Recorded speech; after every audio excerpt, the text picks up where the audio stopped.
Oke, oke. Ya. Jadi untuk materi yang pertama, di sini saya jelaskan dulu untuk pengenalan device elektronik apa aja sih yang nanti sepenuhnya akan kita pelajari. Jadi topik utamanya untuk yang ini, pertemuan ini, jadi apa itu device elektronik, kemudian fungsinya itu apa, aplikasi dalam sehari-hari itu apa, itu yang utamanya akan kita pelajari. Tapi tidak semua device itu kita pelajari. Di sini kita akan membatasi komponennya apa aja, jadi nggak semua. Hanya yang secara umum memang sering kita gunakan, kira-kira gitu. Nah, kalau dari gambar ini, kalau berbicara device elektronik, ya itu adalah komponen-komponen yang dibangun untuk membangun sebuah perangkat elektronika. Kira-kira gitu. Jadi komponennya ada apa aja, fungsinya apa, kegunaannya apa, dipakainya bagaimana. Nah, kasarnya gitu. Jadi device elektronik itu saya arahkan ke situ. Kalau kurikulum sebelumnya itu modelnya mirip kayak elektronika analog sebenarnya ya, mirip kayak gitu. Jadi komponen elektronika tapi berfokus pada komponen yang nanti menghasilkan pengolahan analog kira-kira gitu. Kalau yang semester sebelumnya ya, apa kurikulum lama. Jadi kalau teman-teman mau nyari apa tuh latihan atau warisan ya semodel itulah. Di kurikulum sebelumnya itu elektronika analog mata kuliahnya kira-kira itu. Nah, saya bahas dulu.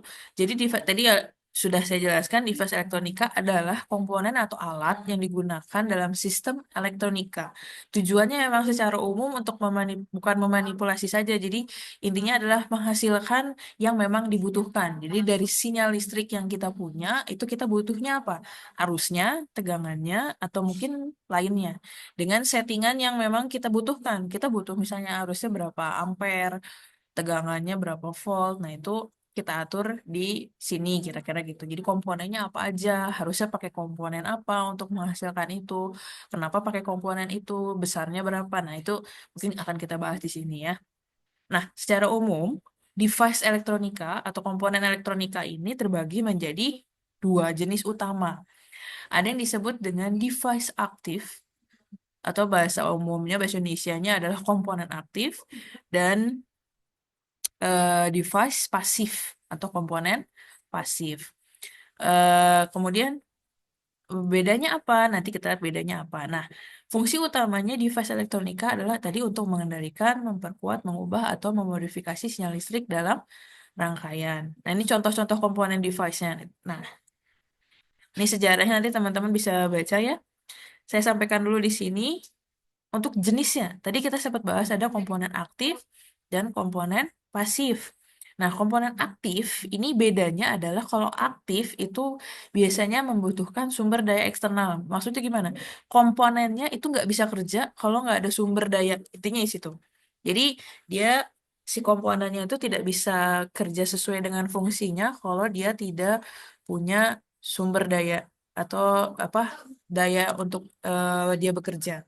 Contohnya komponennya adalah transistor, dioda, atau IC. Ya, kemudian ada komponen pasif. Komponen pasif ini, ya dia tetap bisa berfungsi dan bekerja karena walaupun tidak ada sumber daya, kira-kira gitu. Dan fungsinya hanya untuk mengubah atau mengatur saja yang ada. Ya, jadi kalau yang tadi device aktif butuh sumber daya dan biasanya dapat memperkuat atau mengubah sinyal. Jadi bisa diubah sinyalnya, dikuatin, diubah segala macam. Tapi kalau pasif itu nggak butuh sumber daya. Fungsinya dan hanya untuk mengubah atau mengatur sinyal yang ada. Nah, ini contohnya. Contoh komponennya itu adalah resistor, kapasitor, dan induktor. Itu masuk dalam komponen pasif. Jadi ini yang sering teman-teman temukan secara umum, ini adalah yang komponen pasif. Nah, kedepannya kita akan mempelajari komponen-komponen ini. Mungkin di awal kita akan lebih banyak membahas mengenai komponen pasif dan juga eh, berapa ini? Dioda ya. Jadi nanti mungkin di sebelum UTS kita akan bahas yang device pasif dan juga dioda. Jenis-jenisnya apa, konsepnya bagaimana, nanti akan kita bahas di sini. Oke. Ah, kemudian saya izin lanjut ya. Berarti yang komponen pasif.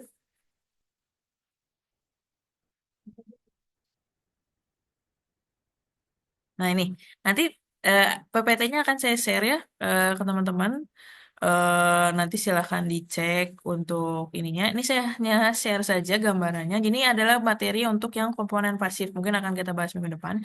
Jadi ini terkait resistor, kapasitor, dan induktor. Jadi apa apa bedanya dan apa fungsinya dari setiap komponen si pasif ini. Ini contohnya, misalnya kayak resistor seperti ini, kemudian fungsinya dan bagaimana cara membacanya.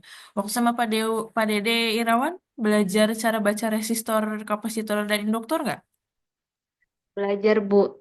Belajar. Jadi harusnya ini tinggal mengulang saja ya. Nanti kita review di minggu depan untuk materi ini, mengulang bagaimana membaca resistor, induktor, dan kapasitor. Nanti akan kita lanjut ke materi yang dioda. Seperti itu ya teman-teman ya. Oke.